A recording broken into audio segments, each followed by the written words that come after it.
Assalamualaikum warahmatullahi wabarakatuh. Perkenalkan, saya Linggadi Prastio dengan NIM 22000242226. Di kesempatan kali ini, saya akan menyampaikan beberapa tanggapan pribadi saya terhadap naskah akademik Rancangan Peraturan Daerah mengenai penyelenggaraan usaha pemondokan di Kabupaten Kulon Progo yang sudah disusun oleh kelompok 1. Secara umum, naskah ini menurut saya telah disusun dengan cukup baik dan matang, menjadi langkah awal yang strategis dalam mendukung penataan kawasan, pengelolaan penduduk, serta menjaga ketertiban sosial yang semakin penting di wilayah Kulon Progo. Pertama, saya ingin menyampaikan apresiasi terhadap pemilihan latar belakang masalah yang sangat kontekstual. Kita tahu bersama bahwa keberadaan Bandara Yogyakarta International Airport atau YIA telah membawa perubahan signifikan bagi Kabupaten Kulon Progo, termasuk meningkatnya arus pendatang baik untuk urusan pekerjaan, pendidikan, maupun keperluan lainnya. Dalam konteks ini, usaha pemondokan seperti rumah kos bukan sekedar soal tempat tinggal, tapi sudah merambat ke aspek sosial, ekonomi, bahkan keamanan masyarakat. Selanjutnya, saya melihat bahwa naskah ini berhasil mengidentifikasi sejumlah persoalan penting, antara lain: yang pertama, belum adanya standar penyelenggaraan usaha kos-kosan; yang kedua, lemahnya pengawasan baik terhadap pemilik maupun penghuni; yang ketiga, belum tersedia saluran pengaduan yang jelas bagi masyarakat; dan yang terakhir, potensi munculnya dampak sosial serta gangguan keamanan di lingkungan sekitar.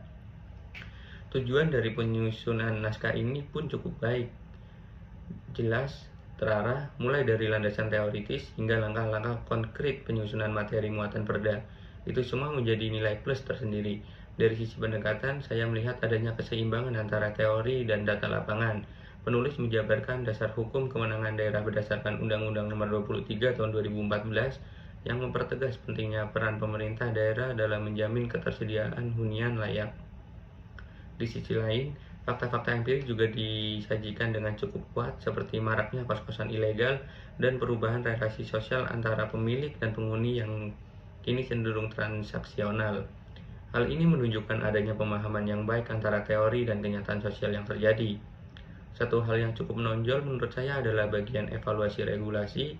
Penulis mengaitkan lebih dari 10 regulasi baik dari tingkat pusat hingga daerah.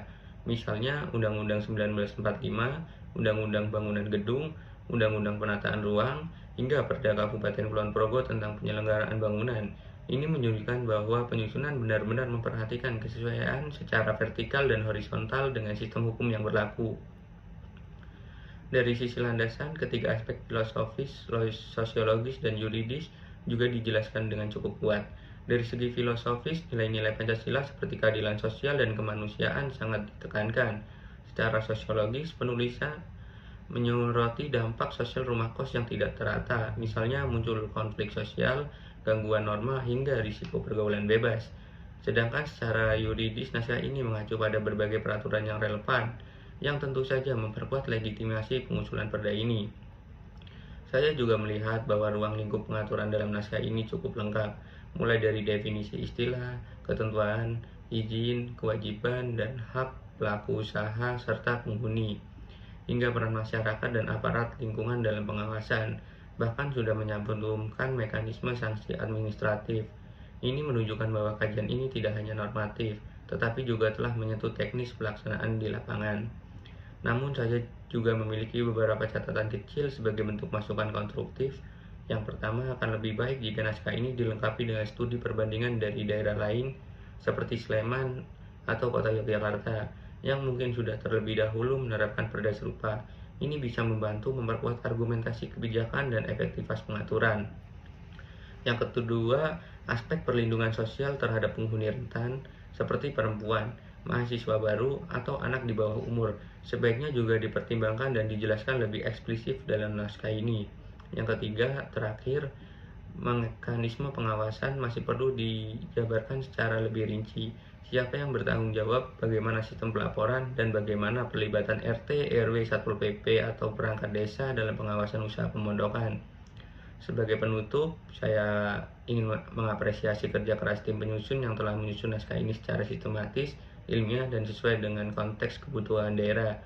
Saya harap pemerintah daerah dan DPRD Kulon Progo dapat menjadikan naskah ini sebagai bahan pertimbangan serius dalam proses legislasi.